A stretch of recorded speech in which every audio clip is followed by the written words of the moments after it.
عمل ليل نهار.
كيف أثرت يعني النكسة على الحالة الصحية لرئيس عبد الناصر؟ اولا جاله اللي هو الالتهاب في الاعصاب اللي احنا دلوقتي بيسمى النيوروباثي.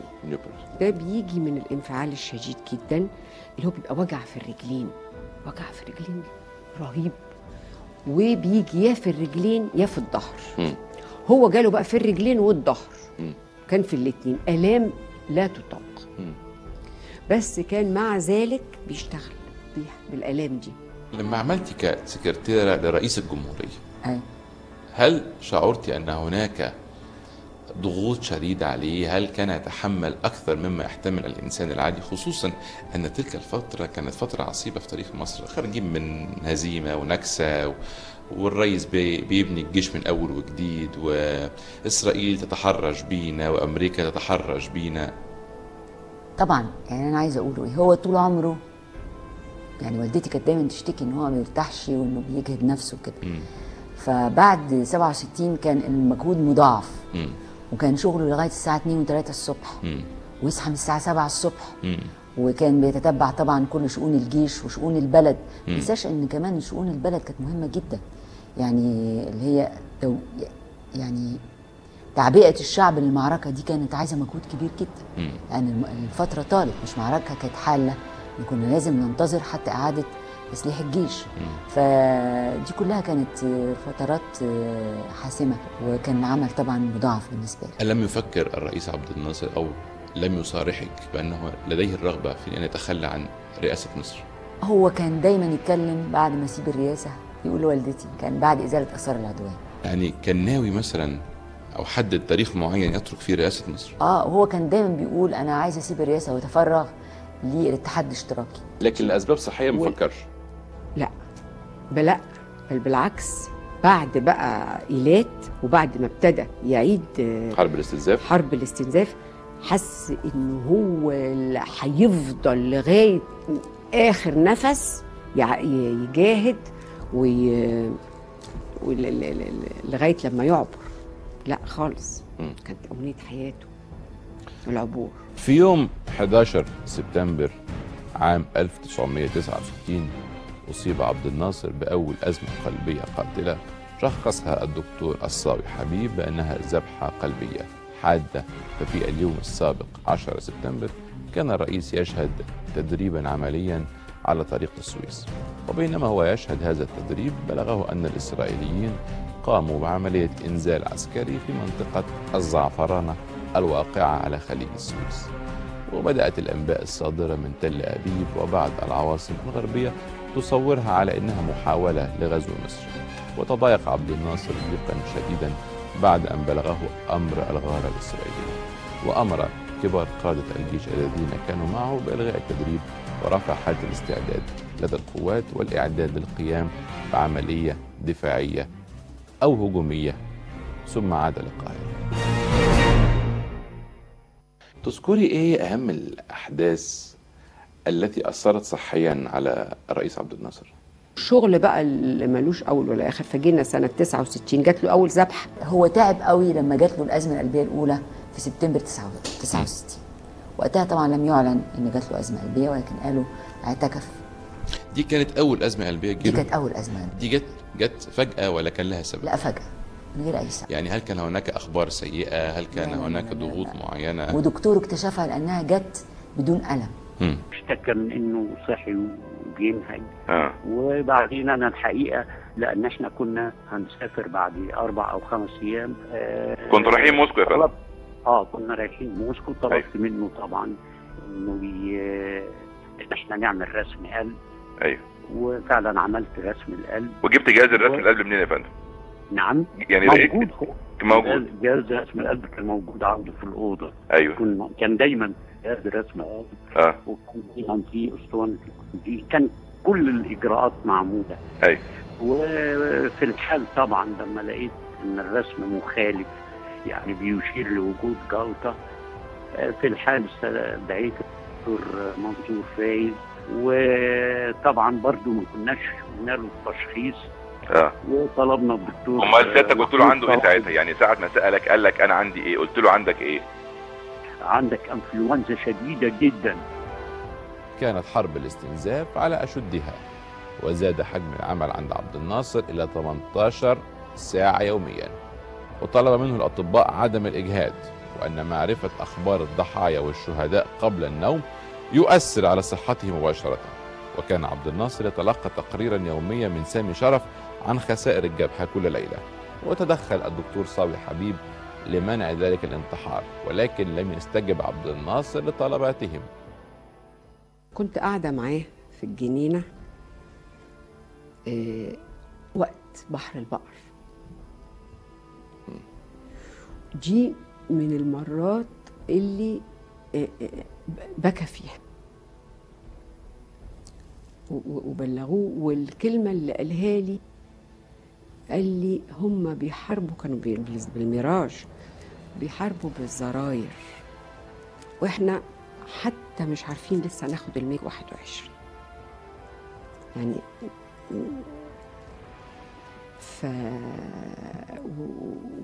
وبكى.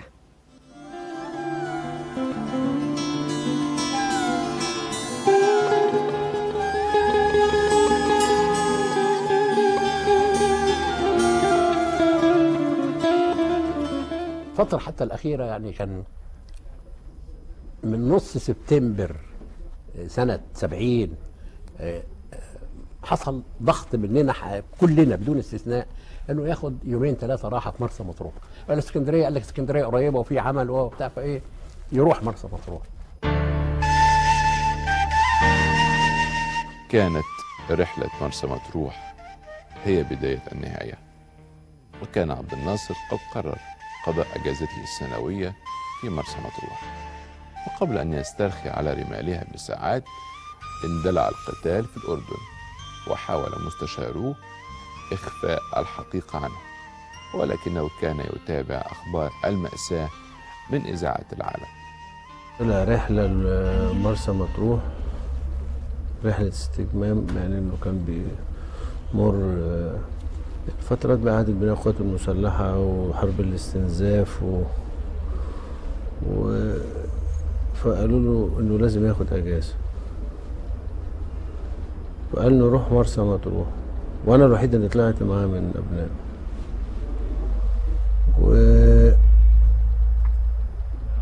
طبعا فوجئت انها مش رحلة استجمام، لانه فوجئت انه لقيت كان معاه الله يرحمه الفريق اول محمد فوزي، وكان في الله يرحمه السيد حسين الشافعي، واحنا رايحين رحنا في القطر، لقينا في القطر بيفتحوا خرايط وبيشوفوا قاع، يعني شكلها برضو ما كانتش رحلة استجمام.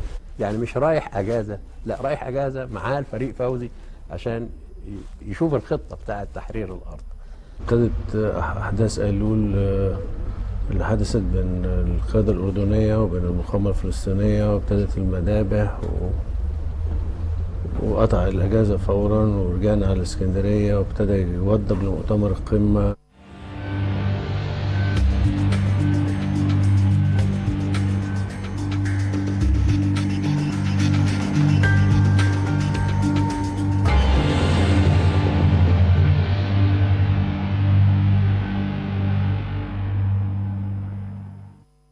عمل ليل نهار من يوم 19 سبتمبر لغاية 27 سبتمبر، عمل ليل نهار يعني زائد مجهود بقى متراكم 18 سنه لا يتحمله جبال.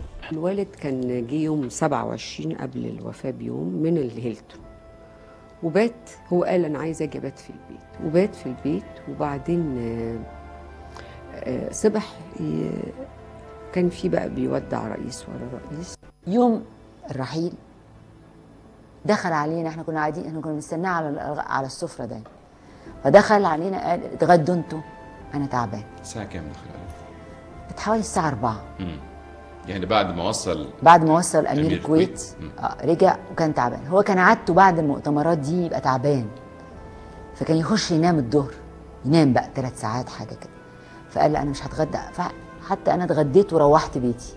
دخل لقيته دخل من بره قال انا تعبان انا مجهد، وبعدين قال لي روحي هاتي لي حاجه حلوه.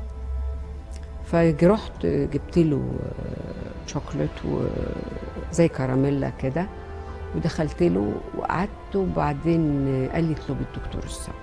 كلمت السكرتاريه وجه الدكتور الصاوي بقى على طول. كانت الساعه 3 يعني ما كانش بياخد 10 دقايق على كده او اقل حتى.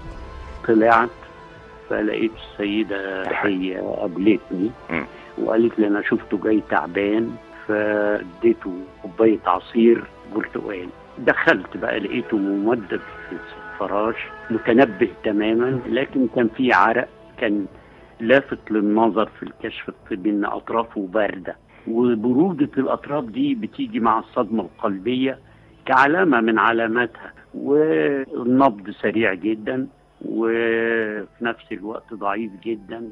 وفي الحال أدركت بقى خطورة الموقف وهرعت إلى التليفون وأخبرت الدكتور منصور والدكتور زكي الرملي. هل شخص الحالة؟ أزمة قلبية تسببت عن جلطة في شريان التاجي سببت الصدمة القلبية.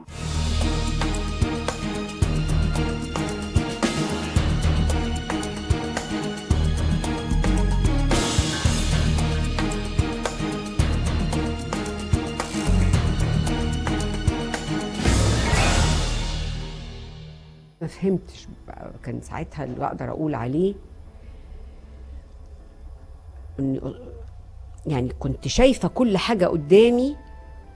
اللي فهمت ماما امي انه هو في خطر. انا ما فهمتش في خطر خالص. بخش واقعد وبعدين قالوا لي اطلعي واطلعي انت وماما. وبعدين لقيت ماما طالعه تقول لي اقري قران.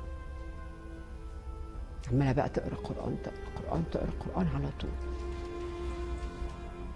وانا برضو ما فهمتش يعني ايه اللي بيحصل، ما فهمتش على الاطلاق.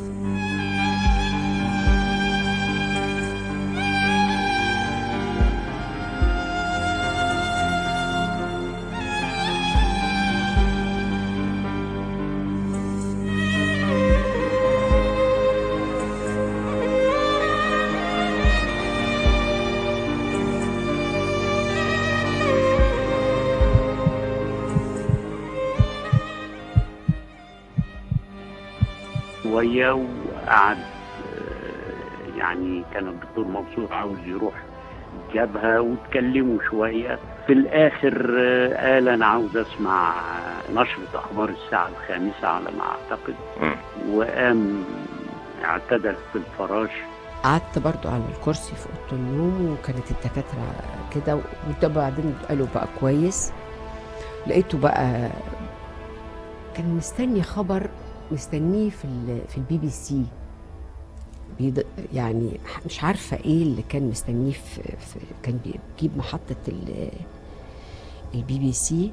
هو دايما كان يكلمني بلغه المذكر، يعني يقول لي المون، يعني ما يكلمنيش على اني مؤنث ابدا. ظاهر من كتر بقى ما كنت بتشقى مع اخواتي، فكلمني وقال لي المون وكده. وبعدين قال لي اندهي لي الدكتور تاني. بقول له سيادتك تستريح؟ قال لي انا استريحت يا صاوي، وانتهت وتوفى. بصيت لقيت يعني وشه. قعدنا نعمل له التنفس الصناعي تدليك للقلب. طبعا. يعني لمده حوالي تلت ساعه.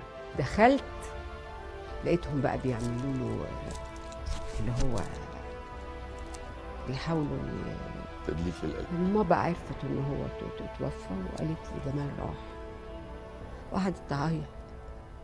انا برضو ساعتها ما عادي، ما ماتش، لم اتصور انه مات.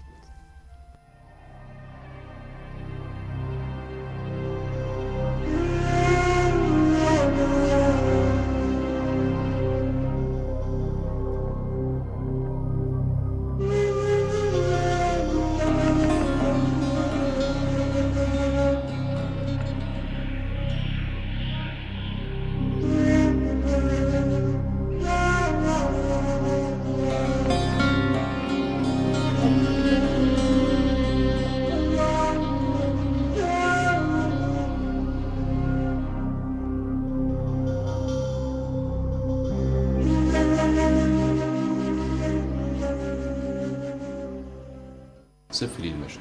لا مش عايزه، مؤلم، فبلاش يعني، عارفين.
وفاكرة وهو نازل من البيت،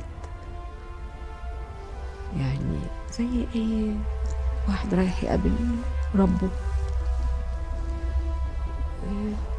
شايلينه يعني زي كل الناس، اللي هو في النهاية انت رئيس ولا هتقابل ربك.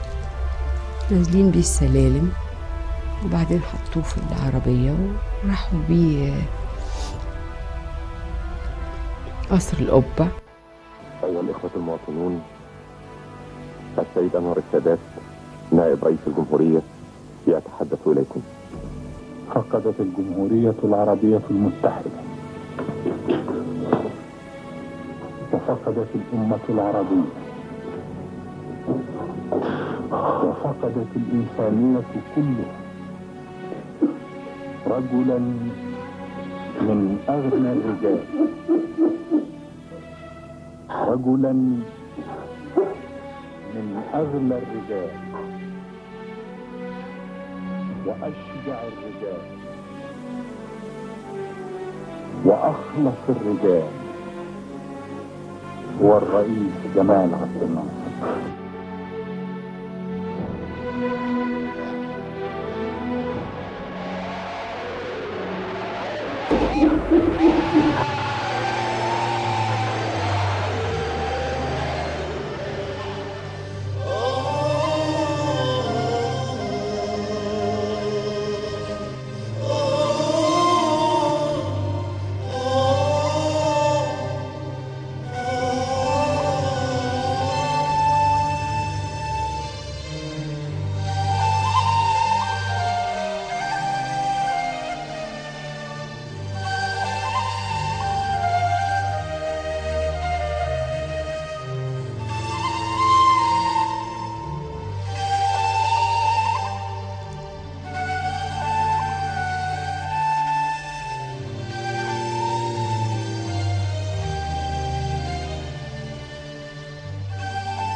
ونزلوا اخواتي تحت ودفنوا، لان احنا كنا لازم نعمل زي ما الاسلام بيقول.